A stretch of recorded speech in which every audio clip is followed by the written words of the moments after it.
Bismillahirrahmanirrahim. Adabul istinja. An Anas bin Malik radhiyallahu anhu qala kana Nabi sallallahu alaihi wasallam idza dakhala al-khala'a qala Allahumma inni a'udzubika minal khubuthi wal khaba'ith. Jadi hadis yang diriwayatkan oleh Anas bin Malik radhiyallahu taala anhu arda, beliau mengatakan kana Nabi sallallahu alaihi wasallam. Jadi Rasulullah sallallahu alaihi wasallam idza dakhala al-khala'a, ya kana nabiyyu ono an-nabiyyu sapa Kanjeng Nabi Muhammad sallallahu alaihi wasallam idza dakhala al-khala'a iku ing dalam nalikane dakhala mlebu sapa sinten Kanjeng Nabi al-khala'a ing kamar mandi. Qala Rasulullah mengucap doa. Apa doanya? Allahumma inni a'udzubika minal khubuthi wal khaba'ith. Jadi Rasulullah sallallahu alaihi wasallam saja yang dimana maksum, Rasulullah maksum, dan tidak ada setan yang bisa menundukkan Rasulullah Shallallahu Alaihi Wasallam. Itu saja Rasulullah setiap kali mau masuk kamar mandi, Rasulullah baca doa, berlindung, minta perlindungan kepada Allah Subhanahu Wa Taala dari apa? Dari setan perempuan sama setan laki-laki. Coba Nabi Shallallahu Alaihi Wasallam maksum dijaga sama Allah Subhanahu Wa Taala, tapi Rasulullah Shallallahu Alaihi Wasallam selalu berlindung kepada Allah setiap kali masuk kamar mandi. Kita apalagi mestinya ya lebih dari itu. Ya, Rawahul Bukhari wa Muslim. Riwayat hadis ini diriwayatkan oleh Imam Al-Bukhari wa Muslim. Mas'alatun minal adabil lati yughfalu anha inda dukhul ilal khala dauratul miyah. Ada beberapa adab yang banyak sekali orang itu melupakannya. Salah satunya apa? Ketika masuk kamar mandi banyak orang yang melupakannya, al-ityanu bidu'a iddukhul. Lupa membaca doa masuk kamar mandi. Yang kedua, satur ra's, menutup kepala, sunnah menutup kepala.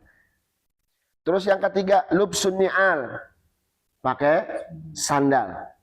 Karena ada yang mengatakan bahwa setan itu masuknya dari ubun-ubun, juga dari mata kaki, dari jempol atau. Nah, tapi kalau pakai sandal itu karena takut najis, makanya disunahkan pakai sandal. Terus kalau kofiah atau apa saja yang menutupi kepala, karena orang yang sering masuk kamar mandi tanpa menutup kepala itu sering lupa, nanti terjadi pikun, makanya disunahkan pakai peci. Intinya kita mengikuti Nabi Muhammad SAW. Terus apa? Tahiyatul ma'i qabla qada'il haja, mempersiapkan dulu airnya sebelum kita buang air. Paling tidak sebelum kita kencing, kita kan buang air kecil, gayung itu sudah diisi air. Jangan pas sudah kencing baru nyari gayungnya, terus baru ngisi airnya. Jadi dahulukan mempersiapkan air sebelum kita buang hajat. Terus yang kelima, taqdimur rijl yusra fid dukhul wal yumna fil khuruj. Banyak yang lupa mendahulukan kaki kiri ketika masuk, terus mendahulukan kaki kanan ketika keluar. Terus ada hamli dzikrillah au qur'anin au ismi nabiyyin au ismi malakin minal malaikah au ismil mu'azzam.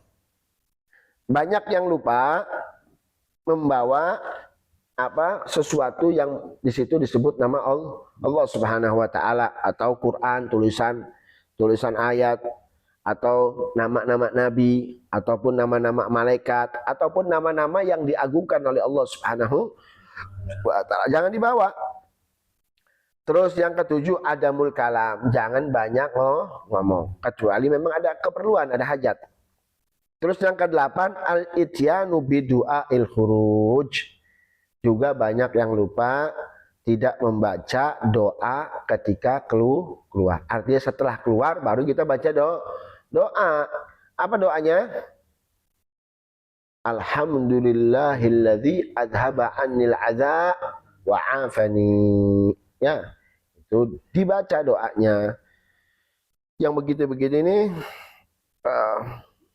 luar biasa fadilahnya ya. Terus faidatun yusannu ba'dal faragi minal istinja an yarusha farjahu wa thawbahu min dakhilihi bil ma'. Dan disunahkan setelah kita rampung daripada istinja, setelah rampung selesai istinja, apa yang disunahkan? An yarusha farjahu. Ya apa yen to nyipret-nyipretaken sapa man farjahu ing kemaluane man. Wa thawbahu lan kaine man. Min dakhilihi, dari mana? Min dakhilihi, dari dalamnya. Kain. Ini kan bagian dalamnya itu dicipreti. Dan juga kemaluan ya dicipreti. Supaya tidak was. Itu sunnah. Daf'an lil waswas, karena untuk mencegah dari waswas. Hah? Ya supaya mencegah dari waswas. Waswas itu kan kadang, aduh tadi itu kena air kencing apa enggak ya? Atau tadi keluar lagi apa enggak ya? Nah dicipreti dari dalam. Supaya apa? Supaya, ini bekas cipretan ini. Bukan dari air kencing gitu loh. Ya. Terus, makanya di sini bihaitsu law tawahhama fima ba'du annahu kharaja min farjihi syai'un falyaqul fi nafsihi anna dzalika min baqiyatil ma'il ladzi rasyahu ala farjihi wa thawb. Ini alasannya. Supaya apa? Supaya sekiranya kalau ada tawahum, ada tawahum ya, ada waswas. Setelah itu, ini apa saya keluar dari kemaluan tadi ngeceret ya. Nanti dia kan apa? Maka dia akan berkata pada dirinya sendiri, ini habis cipretan apa? Air tadi. Supaya daf'an lil was. Terus tanbihun, ini peringatan. Liyahdharil insanu min masyadihi al-mutanajjisati bihaiti hamamatil masajid bal yunadzifha binahwi sabunin. Ini perlu diperhatikan, hati-hati. Artinya apa? Jangan sampai seseorang ketika dia setelah istinja nih, buang air, dia kan cebok. Kalau dia ada waswas, jangan tangannya itu diperet-peredakan di temboknya masjid. Ya, bihaiti hamamatil masjid, walaupun itu temboknya tembok kamar mandi, tapi itu kan termasuk masjid. Bihaiti hamamatil masjid. Jangan diperet-peretin di temboknya masjid. Tapi bagaimana caranya? Bal yunadzifha, akan tetapi dibersihkan dengan apa? Dengan sabun. Supaya apa? Jangan sampai meret-meretakan atau membersihkannya dengan temboknya masjid. Ini hati-hati, tanbihun, karena ini masjid ya. Walaupun hammamat, tembok kamar mandinya, tapi tetap ya itu tidak boleh. Wallahu a'lam bishawab.